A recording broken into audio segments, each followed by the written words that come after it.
Good morning. Good afternoon, everybody. Welcome to another webinar on AI Explained. We'll give it a minute for others to join. In the meantime, please let us know what you're looking forward to from today's fireside chat discussion. Okay, welcome and thank you for joining us. Today's topic is on lessons learned from building agentic systems. I'm Krishna Gade. I'm the founder and CEO of Fiddler AI. I'll be your host today. You can put your questions in the Q&A box anytime. If you have any questions, I can ask the guest appropriately. This session will also be recorded and sent to all of you after the session. Without further ado, let's welcome our guest.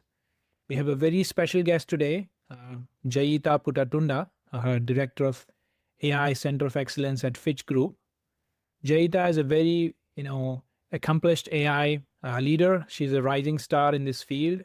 Her achievements include the AI 100 Award in Generative AI, recognition among top 25 visionary women in FinTech AI, and selection as one of the 33 global advisors for NVIDIA's Enterprise Platform Advisor Program.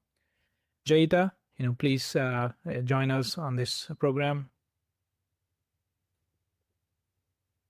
Thank you very much. Thank you for the kind introduction, and thank you for having me here today. Awesome. Excited to talk to about Gen AI.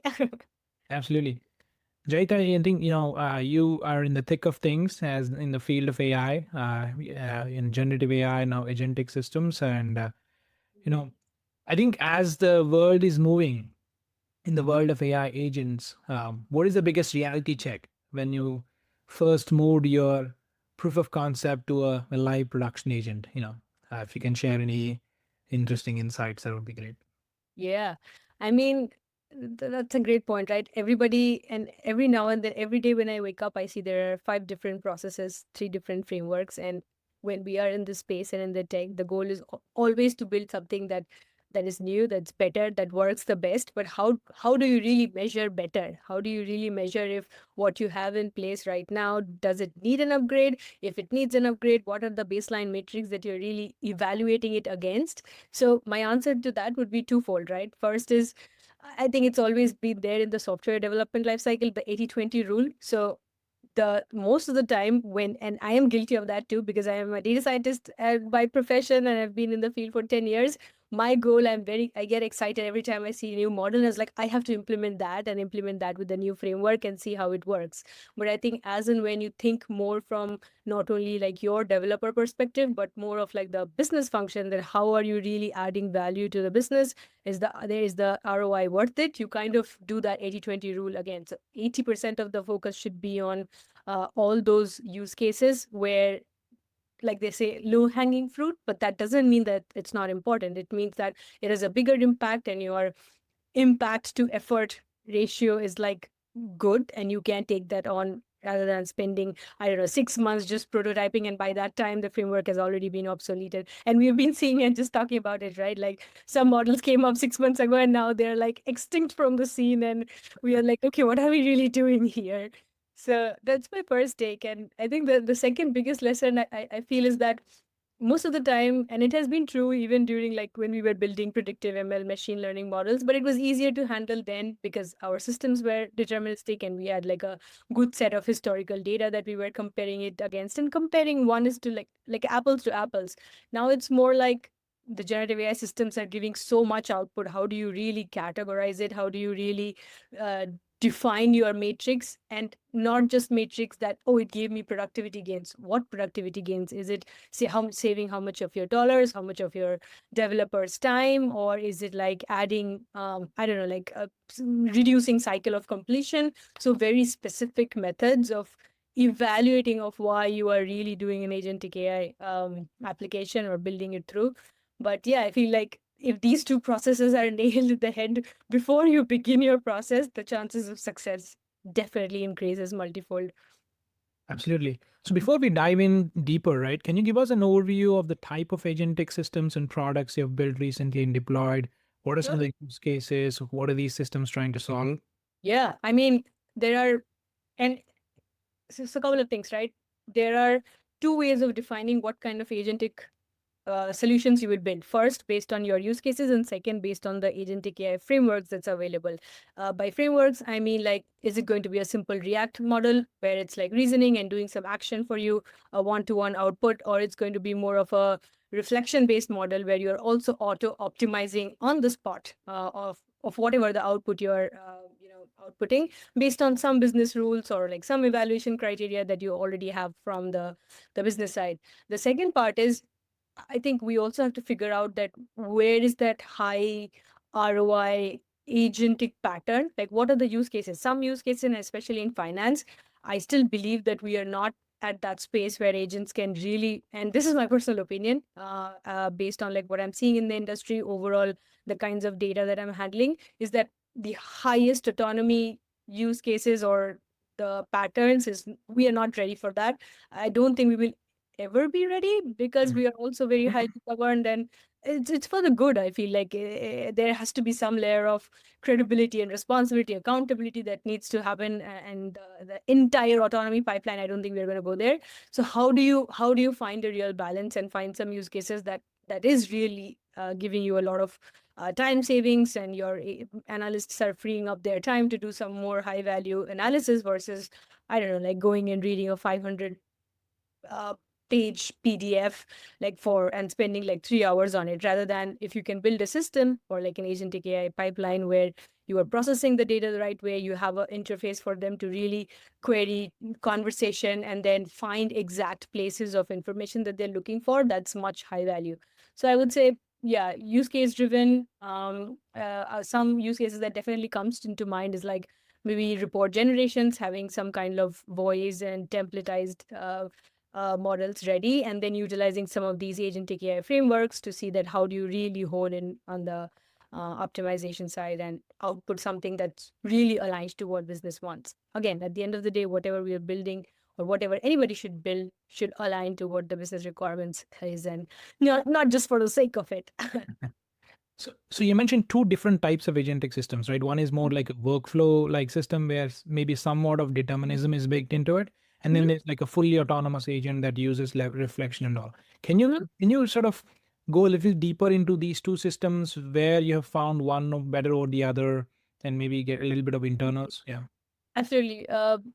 Again, like without going too deep or technical or like revealing a lot of the PIIs, I think one of the biggest area where I feel a little process oriented workflow works is when think about some RPA processes, right? Or any maybe software development processes where you were maybe calling 3 different APIs, trying to gather the data and then do some processing and then output in some certain way. We have all had those simpler tasks or simpler processes, right?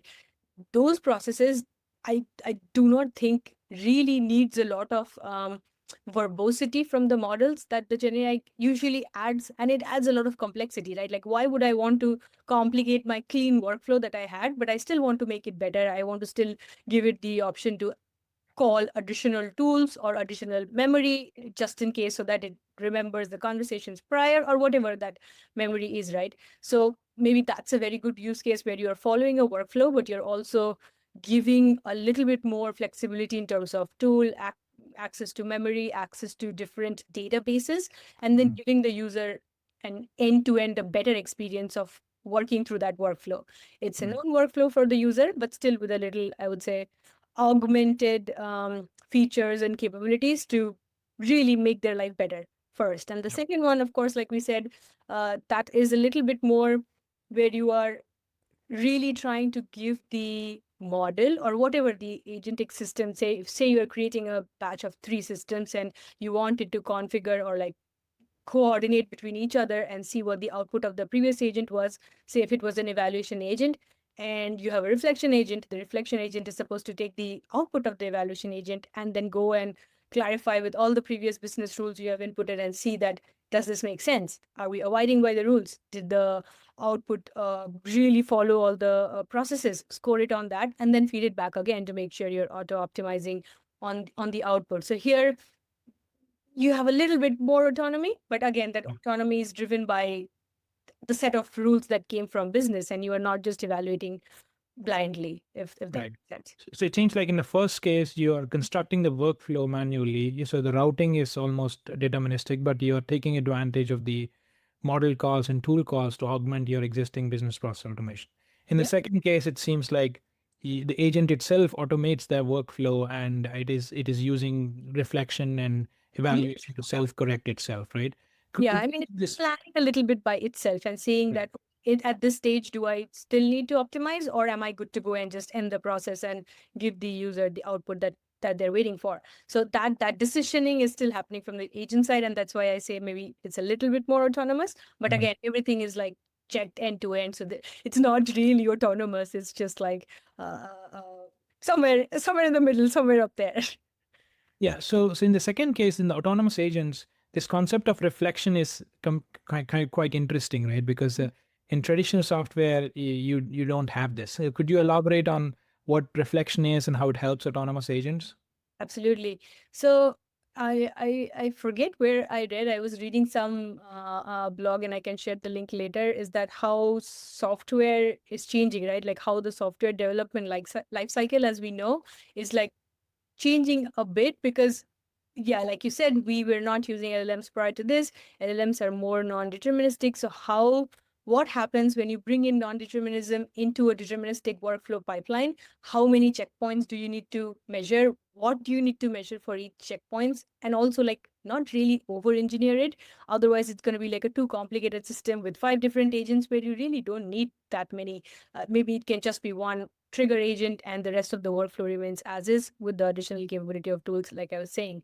So when you use something like reflection, it's mostly for the LLM to really critique itself. So underlying concept is still LLM as a judge, but Mhm. again, being like a responsible builders, like as consider myself to be, I really don't want to give all the autonomy or the decision making to my reflection agent itself, because I think there were some studies also where we saw, and there's too many papers that's going around, right? I completely missed the headlines, but it's basically talked about how LLM is a little bit biased towards output from another LLM, and it can like figure out and then say, oh, this is better than something very similar but written by a human agent, maybe in a different way. So how do we take all of these into consideration when we are building that system? So we have smaller checkpoints. Also, we have very specific business guidelines that the LLM is using from the historical data as well as the current workflow data that the reflection agent is evaluating alongside the output from the previous eval component that we were talking about, right? Yep. So again, I don't think there is like um, a right way to do it. It's a little bit of trial error to see what works Yeah. with the use case you're handling, but all with the mindset of really making sure that you're building a responsible system that should Mhm. not be biased towards any particular system, and the truth should be uh, Yeah. yeah, following end-to-end process workflow the best way it can. So it seems like self-reflection sometimes could be biased, and so a third-party evaluation, third-party reflection could be interesting, and where it can encode all the business rules and sort of judge the system, right? So that sort of brings down to like how do we test these agentic systems? Because in traditional software, you have deterministic inputs and outputs. You can test for this. You can write all the your Yeah. TD like test-driven development. But as you said, agentic systems are inherently non-deterministic. Mhm. Have you sort of thought about this approach of testing Yeah. and validating these Yeah. systems? So I think it has to be done in stages. Like it doesn't matter. And since we are again, like I said, highly governance matrix and observability is a big thing that we internally do like with a lot of priority and a lot of focus, and that is something also that I really appreciate. But how do you really get started to make sure your eval components will be ready? You have to have that. I call it the data prep tax, because if you're I call it the tax because it's a lot of again data preparation issue, making data, like they say, AI ready. It's everywhere, right? Everybody's talking about how do you really make your data AI ready. That means that using that data for building your systems as well as keeping that data ready to evaluate your systems. So mm, there's no magic pill here. I think data prep tax, like we would like to call it, really needs to be the focus for any business, or I think it's more important for like bigger and legacy systems where data is like really like unstructured, or unstructured meaning it's in very different places. You need to bring it together, make sure they align together, they have some kind of lineage as well as versioning, and that is how you really track. I was speaking to somebody in our like industry, and I think this concept of versioning, like how do you really version prompts, as well as how do you really version eval. So eval outputs, so treat it as like say API. How do you really, when you use API, you version it, you make sure that with every upgraded version you have like a different set of test cases ready. Similar for like anything that goes into your system, maybe prompts, the data, the system prompts, the business rules, the voice or style prompts, all of that needs to be versioned and then output it against how is it changing depending on the model, depending on if you added an external tool, if you added an external step in reflection. And that has to be like an end-to-end view for you, or like the developer and the business leaders to kind of really Yeah. evaluate end-to-end. We're all coming from data science ML background. We have seen how to evaluate ML models. You can create confusion matrices, measure precision recall, accuracy scores, right? Now, as we move to the world of agentic systems and agentic AI, how does evaluation change here? How do you need to evaluate these agentic systems? Can you give brief overview of all the type of metrics and things that one needs to measure? Yeah, absolutely. So again, I would like to break it down into 4 or 5 different components, because I don't think there is one magic evaluation metric that you need to track. Couple, right? Like I said, traceability. Do you really have enough logging matrix for all your calls, all your tool calls? If the output of the tool calls were really correct, is there a way that you can compare the links? Like say if you are doing a deep research agent in one of your step and it's trying to find some links from the web and it suggested the user links, is there a way for the system to evaluate if the links are correct, as well as like top rated and not like some garbage or like low quality links that came up in the search? So that's more for the traceability and logging. Second is like, how are you really using the models? Because again, models, doesn't matter how cheap it gets, at the end of the day it starts compounding when you are building a complicated agenting system. It's not about only one model call, it's about multi-model calls in different layers, and sometimes at the same time, because if you are initiating like a say 3 different agents, it's calling 2 different tools, you are going or routing that through some models to really get the output of it. So how do you do track the token usages, response time, where there are error rates, how many time your processes failed because of a modeling issue, or is it because of like it failed to generate a response out of that issue? Both are important, right? Like otherwise you are not setting up your system to be like a really good user experience for your customers or whoever you are uh, opening that up to. So as well as like there's tons of others, like how do we do drift detection, and then all that still maintains, but there are too many other components that's now equally important, especially from the infrastructure maintainability and infrastructure observability as well. Awesome. And so when you diagnose these failures, right, how do what do you need to like trace through or debug these system failures so that you can Mhm. understand if things are happening because of tool calls or like model issues? Yeah, I think I don't have the right answer to it, but it's definitely work in progress. And what I have seen working is having checkpoints at every point. Like I said, like if you're Mm. building one agent and that agent has 5 different steps that it's supposed to take, after each stage, there has to be like some component of logging that it is doing that, okay, this was my input, this was my output, this is what I called, and this was Mm. my response. Sometimes it might get too much of an information to track, but it's worth the work, at least initially when you're setting up for your use case. As you become mature and you get to like understand a little bit of the workflow that you're building for, you can tone it down a little bit. But I think at the end of the day, the goal, like nobody said too much data is harmful. Like everybody said scarce of data is harmful. So logging too much is my way to go. I, I log as much as possible, even sometimes when it's not required, but you never know when you can find some, gold mine of an um, idea or like some kind of thing that you are not thinking through from the data you log. Got it. And where does like observability fit in here? Because Traditionally observability, has to deal with, more deterministic software where you're measuring reliability, latency, Yeah. throughput, server utilization, right? What do you think about observability in the context of agentic AI? Yeah, I think that definition still holds true. I will not take it away at all. But there are additional angles to where you would define observability. One thing that I really feel excited about is that, at least in the finance industry, as much as I've seen, observability is no longer like a afterthought like it used to happen in most of the initial ML spaces that I worked in. That, oh, you first build the model, you have some pipeline, and then you start measuring and see what matrix you want to measure. That's not how it really works, and that's not how you should do it.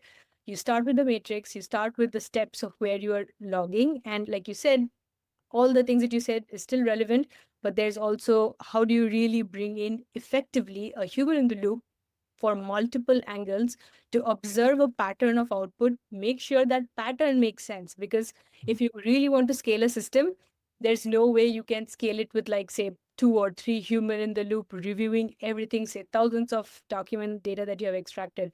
But there will be pattern when you analyze the extracted data to see, are there specific, just an example, right? Are there specific indicators that have seemed to have failed the multiple times for the same type of documents? That's the pattern you're looking for, so that you know exactly either it's your model that's failing, or maybe the kind of extraction you are doing. Just an example, for example, workflow.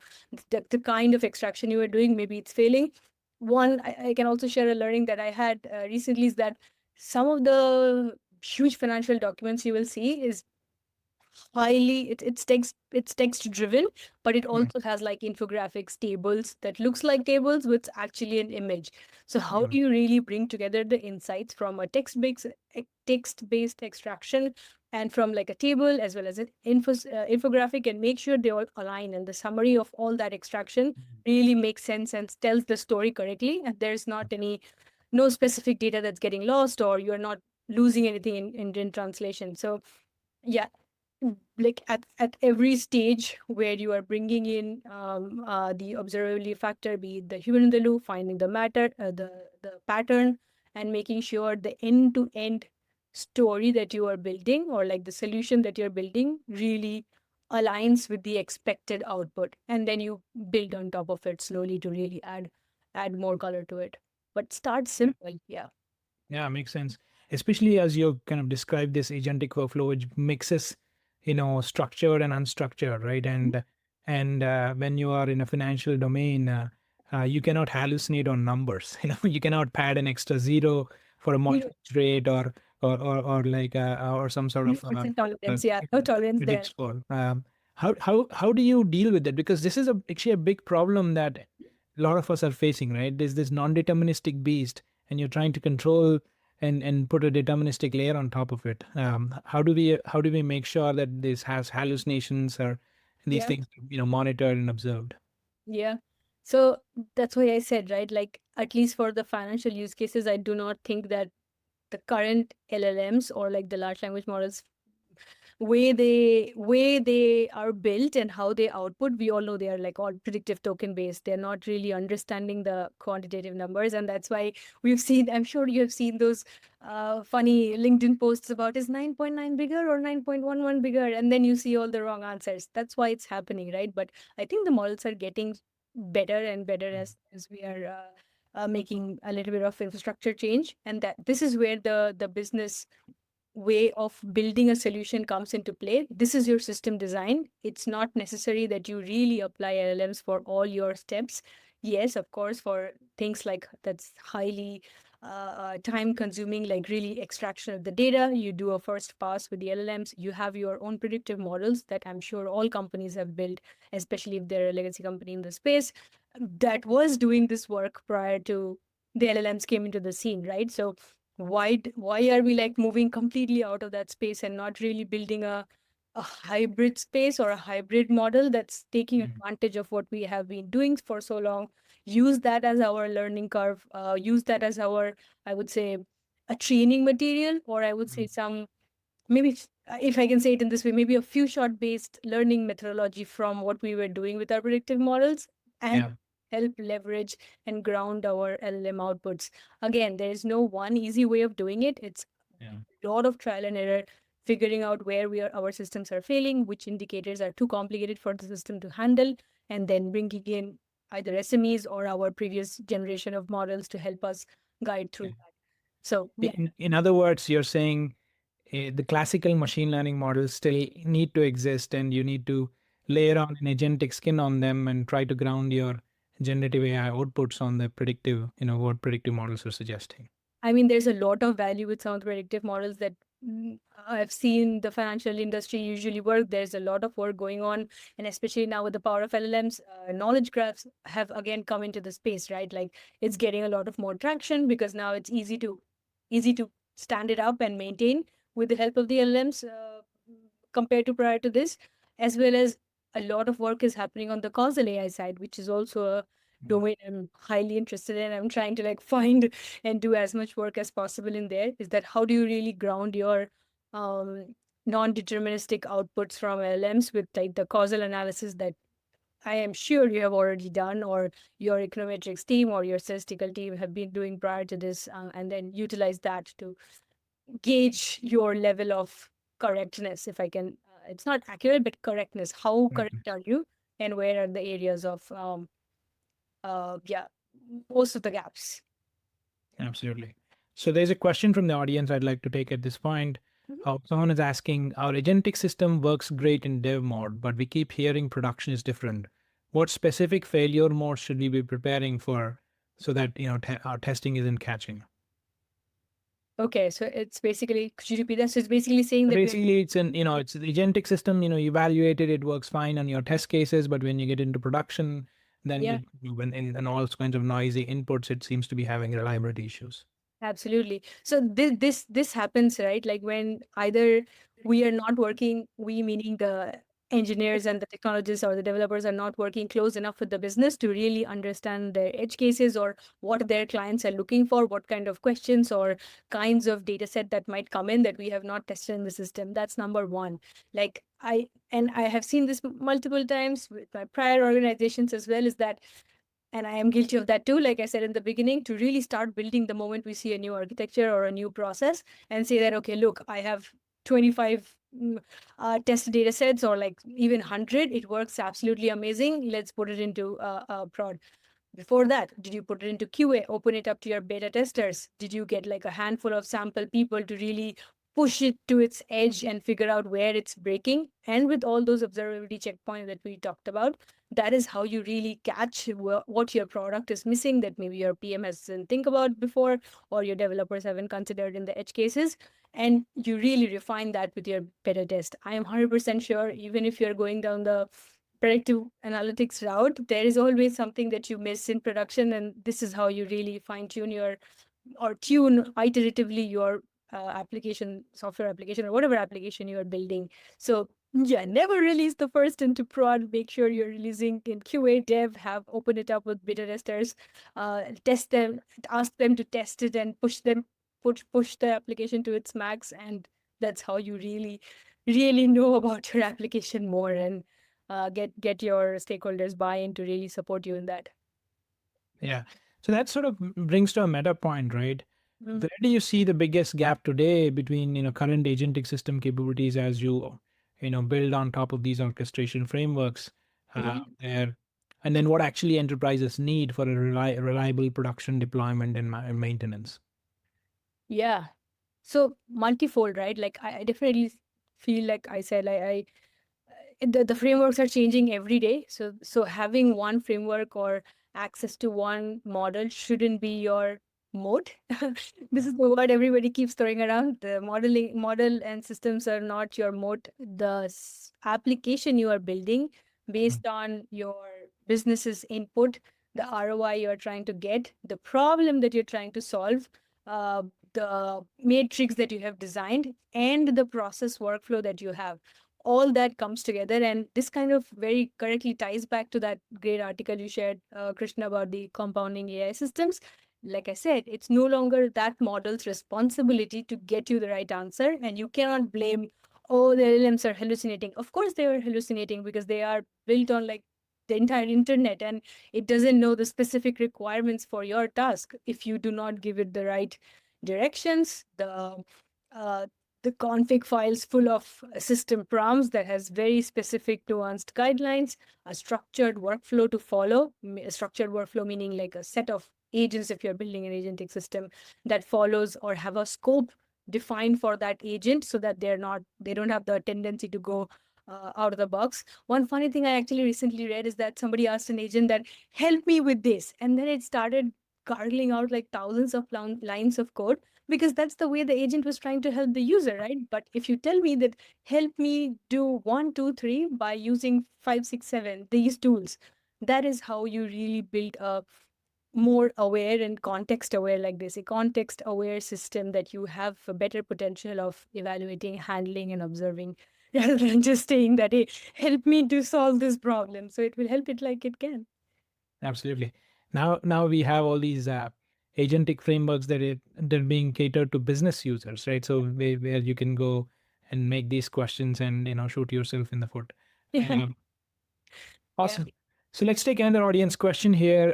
So someone is asking, are agentic systems generate tons of logs like reasoning, API calls, memory access, planning steps when something fails? How do you trace through all of that to follow the logic chain? How do you do root cause analysis basically?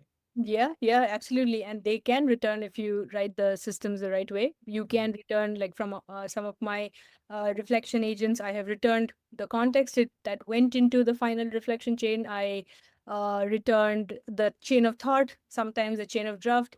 Chain of draft is nothing but like a simplified, lesser number of tokens to use for chain of thought so that you're not spending too much on on those processes. Then it also tracks like exact match points depending on if you have specific matrix there is, like if it's contextual relevancy and all that industry standard type stuff.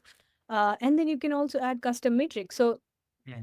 I feel like this is where your creativity should come in as a developer, that what you really need. And that's why I said start building slowly, have 3 4 basic components, see where you're missing, go back, refine your evaluation criterias, and then make sure that you're continuously observing, or you maybe say continuously monitoring.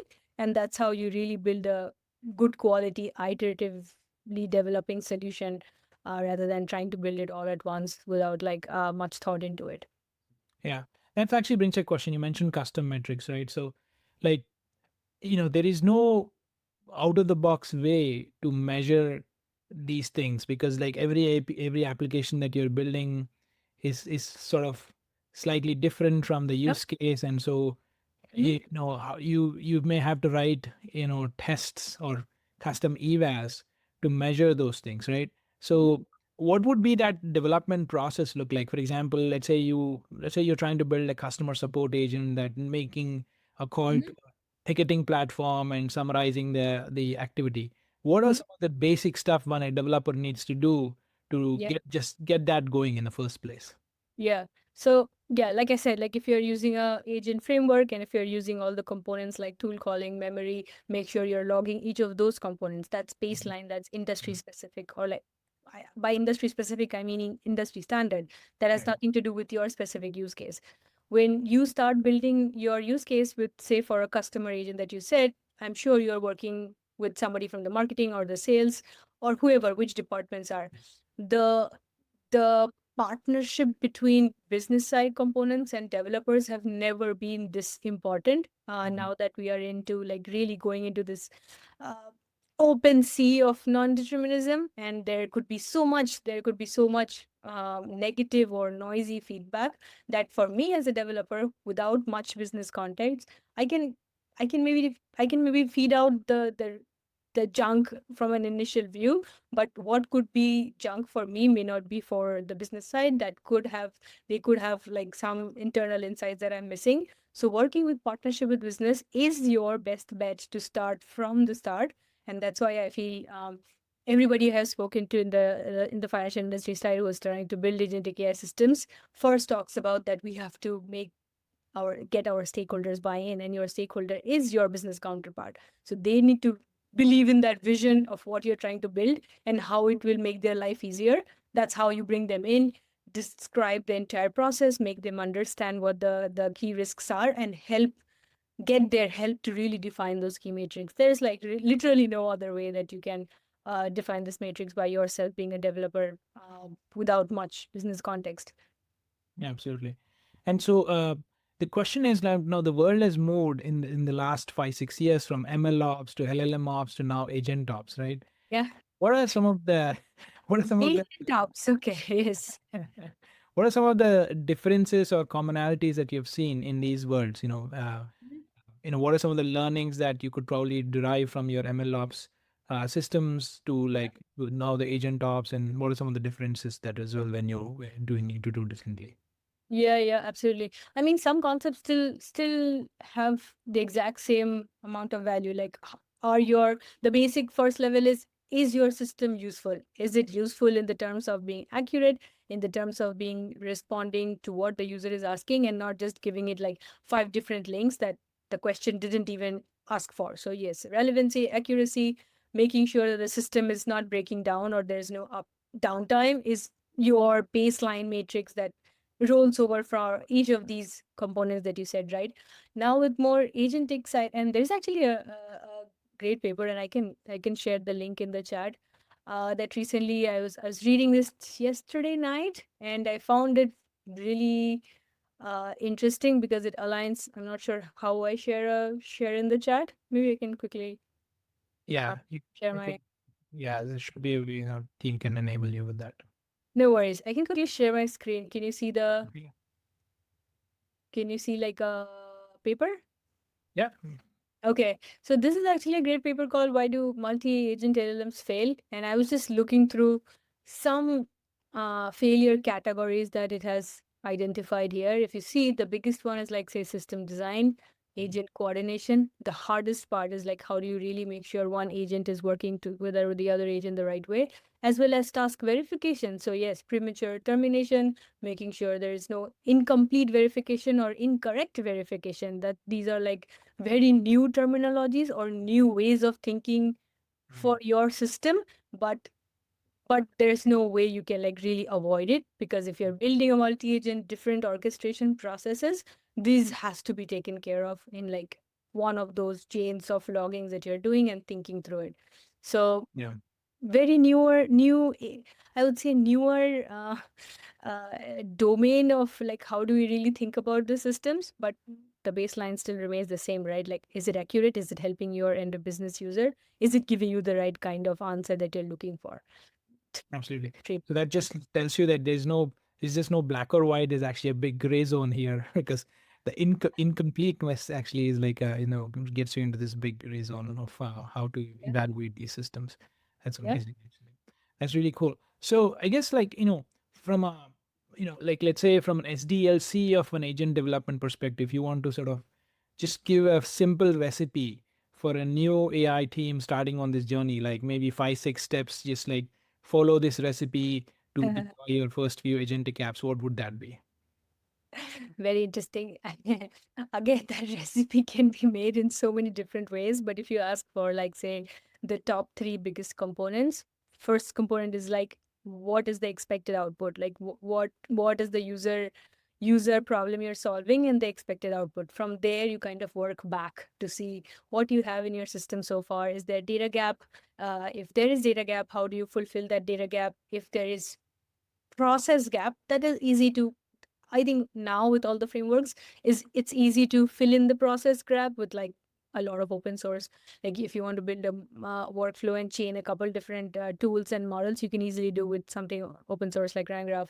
But that's not the point. When you are putting it all together, do you know exactly where to put your checkpoints, who your SMEs are? Again, all the common themes that I highlighted comes back here as your recipe, that you need all those people in your team or you to have your back. Otherwise, if you're building in a silo, I can guarantee you the product is never going to take off, and that you will see like no adoption, because everybody will be like, hey, did you check in with me? This is not what I really wanted. So do your market fit, like they say, analysis really well. Make sure that you're really solving a problem that is a bottleneck and not something that you just want to build for. and use the right Defining the problem is the most important, right?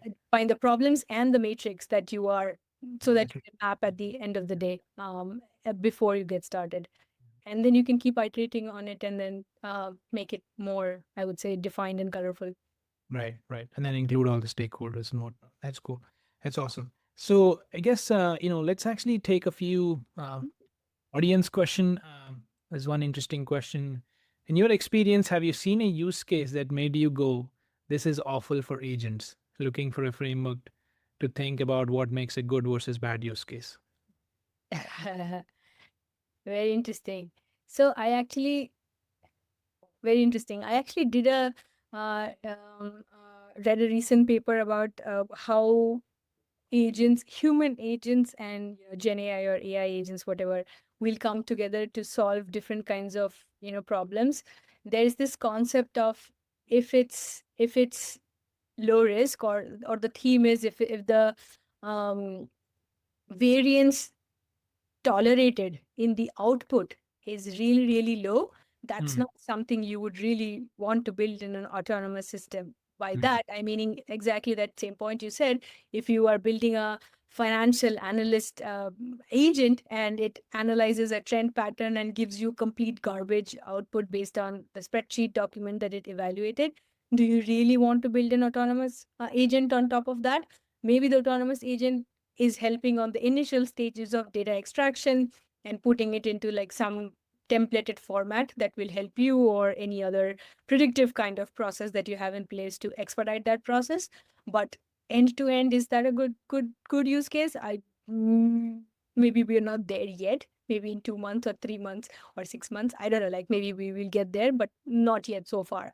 So you mm. really think through from the risk as well as tolerance of fault, or false Right. tolerance for your audience, as your first grounding level. That is that what you something should do.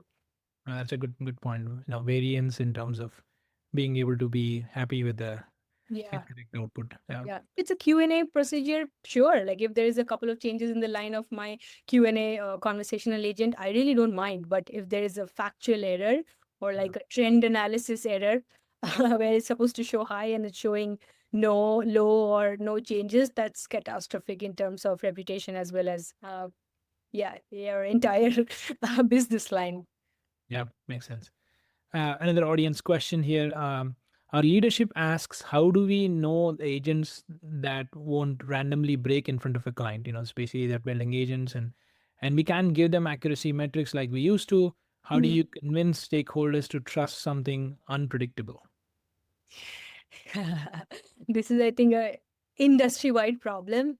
You start by educating them, and this is what Mm, with everything that I do, like outside my day-to-day, even during my day-to-day work, my entire goal is that if I'm talking to somebody from the non-technical side, or even from the technical side, who are more from the predictive analytics side or more from the software development side, how do I add a little bit of extra information in any conversation I'm having so that they have some new perspective. They don't have to agree with me, but something like that. Okay, that's a takeaway for me to go and read up. And then I share some materials, or I tell them, what do you think about it? So start having this conversation so that your leadership or your other side of the technical or non-technical stakeholders doesn't feel like their opinions doesn't matter and you are trying to like kind of bulldoze and build on top of their systems. That's not how we're gonna make it productive and effective. But it should be more like really collaborative, trying to understand where they're coming from, where their fears are. And some of those fears are really legit. So you really don't know if you can stop an agent from crashing during a live demo. It happens all the time, but it happens in traditional software as well. I've seen so many software demos where the API calls just fails in the middle, or like there's some connection error, or so it's part of the tech world. It's part of like building smaller components and making sure they're tight, evaluated, and kind of gauged the right way. So yeah, start with maybe friendly education and upskilling and awareness kind of discussions, and see how that bonding goes. There's really no other way. uh, absolutely. yeah. So I guess, finally to end this conversation, right? Like as the world is moving from the deterministic software into this agentic non-deterministic software, Mhm. how important are the things that we talked about in evaluation, observability, guardrails? Where would you, how do you think, how do you sort of think about it from an AI, leadership perspective, also from a developer perspective? Yeah. I mean, at least everything that I build, I try to make sure that I build in a way that I can prove if somebody wants to run that process again. I show them some lineage of information, even if there is like some change in verbosity or like some change in extraction process. But the key goal should be to show that, hey, look, this process works. It's making um, the work that I used to do in like, say, I don't know, just give an example, 5 hours. Now I do in like 1 or 1.5. And my productivity boost has been insane. And look, I have 3 more ideas that have come up with that extra time that I have in hand. So it's evaluation is key to doing all of that, just to make sure that you are building the right way, thinking in a more modular structure and making sure that each module, and here module meaning your data pipeline is one module, the output from that should be somewhere where you're checking the output quality, drift direction, and all that stuff. Then your agent components, or like the individual business components that you have, should have another segmented module. So yeah, build it in a way that you can break it down easily and then see where the gaps are. Don't build a monolithic legacy agent system, end to end, 5 agents calling 3 different agents. I don't think we really need that. Yeah, sometimes people really complicate stuff just because they want to build complicated systems. Sometimes I've seen simple agents with 2 different calls that they want to have a very specific task they want to fulfill, can do a lot and like save a lot of time. So think about the 2080 rule, find out the use cases that you want to prioritize that solves the most amount of problem, and really start there and make sure you evaluate as you go. Awesome. Thank you so much. I think, yeah, that sums it up. Thanks for spending the time with us today. We'd love to see that paper that you'd, shared. Maybe you can share a link with us, Did I do that? and we can share it with our, webinar attendees later. And yeah, absolutely. This is an exciting time. And yeah, I think the paper is there for everybody to. I think it just went to post on the panelists, but yeah, you can send it out later. Awesome. Okay, that's it for this week, folks. Thanks for joining us on the AI Explained, and we'll come back with another great edition with another great speaker. Until then, see you. Thank you. Thank you. Thank you. Thanks. Bye. Nice to meet you.